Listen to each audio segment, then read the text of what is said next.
Hello viewers, not that it hasn't been busy around here, it hasn't been as much shop related work.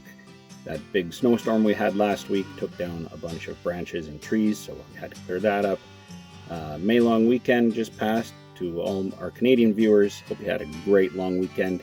Traditionally for us it's a pretty busy weekend. That's when we get our garden ready, and so there's been some trips to the landscaper for soil and compost and that kind of thing to get the gardens ready. And of course with the arrival of the chickens, that's taken a little bit of time too. And the usual, just fixing things in the spring, hose reels and flat tires on wheelbarrows and bicycles and everything else. That being said, we sure have had some fun taking the Chevette out for some rips, and a little bit of progress on the Maytag washing machine. The main hurdle that I had to overcome was the drain hose. I showed you that in a previous video, how hard and brittle and cracked it was. So I found this, I think it's a heater hose. It's kind of got a nice old school look to it. It actually just, I thought this end was threaded, it's actually just kind of grooved, and this presses in. It was a little loose, so I used just a little bit of sealant just to kind of secure that in. But this part itself, I mean, it cleaned up awesome. For 1936, that's fantastic. On the other end, we have this piece here, and pretty ingenious of Maytag, rather than a drain valve, this just fits on the end here, and then that hook just hooks on the tub. So when it sits on the washer tub, this is above the level of the water that's in your washing machine and doesn't drain out. When you want to drain it, you know, have a little cap, take it off, unhook, drain. It's super simple. That's genius. I just have to get a fitting to join these two, which is pretty straightforward, and then that's good to go. And it just really needs a little bit more cleanup and a pump installed, and it'll be ready for my customer. I got my new mug from Teespring in neon yellow. It's awesome. I've got a teal one for my wife Laura that you'll see also in this week's video.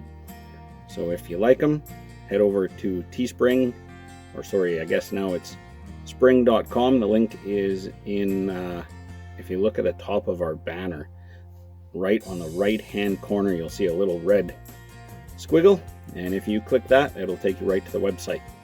All right, coffee time. Thanks for watching this week. Thanks again for subscribing. If you like what you see and you want to keep up to date and you haven't subscribed yet, smash that like button and subscribe. It really helps. Hopefully we can grow this channel, and the more we grow the channel, the more content and good stuff I can bring you. All right, have a great day. Happy Memorial Day coming up to American viewers next weekend.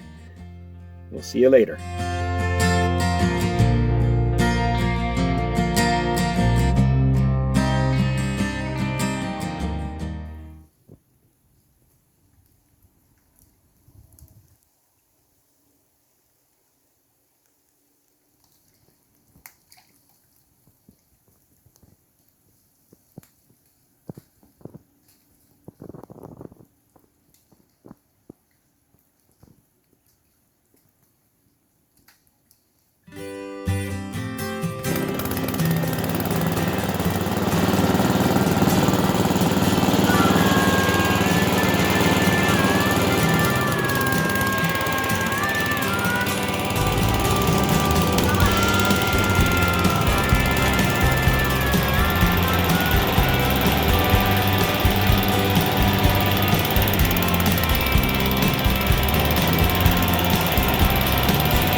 There are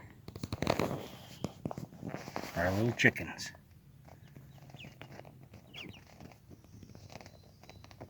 And already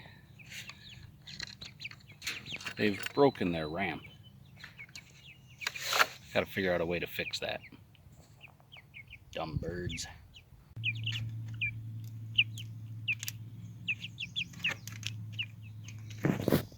There's Albert and little tiny Jessie. Hi, Jessie.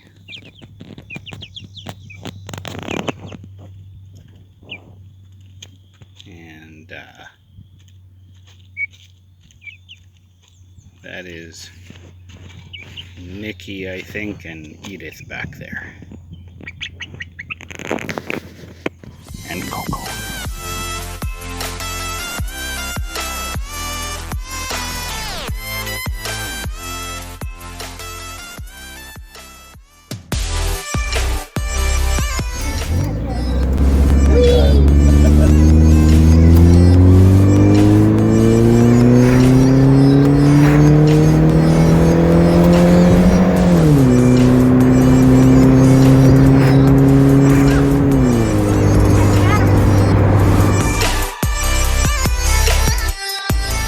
Take a minute to show you my awesome yard sale find. This thing was only 15 bucks and I love it. I think it'll be great in the F100 because that truck was, you know, ordered without a radio. There's no hole in the dash. It's never had a radio, so I think this will be great. It'll really fit the farm aesthetic that truck has going on. This is a 1960s, 70s vintage AM, what they call a Fender radio. This one's branded as International Harvester, but they were made also for John Deere, Massey Ferguson, made by Motorola. It's a pretty sturdy unit, fairly weatherproof, 12 volt, and I've just connected it up to a tiny little battery here. And you know what, now there's no antenna on this, but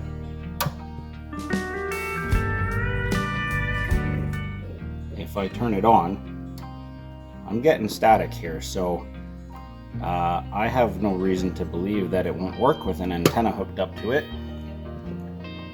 And while there aren't too many AM music stations to choose from around here, you know, if I can't get it to work or I find it annoying to only have AM, I'll hide a modern, you know, Bluetooth speaker inside there that just connects to my phone, and at least it'll still look the part. So pretty happy with that. They're fairly rare, I guess, so I think that'll look great bolted to the floorboard of the F100. At the same yard sale, my wife fell in love with this little tiny rusty old wagon. It's gonna become a planter for the end of the driveway. Who knows how old it is? It's pretty old. And kind of laughed. The seller made her promise not to paint it, and I guess he doesn't know her at all. She would never paint something like that. It's pretty cool. It'll look great. Hi, Briggs. Hi. Coco, you're a dummy.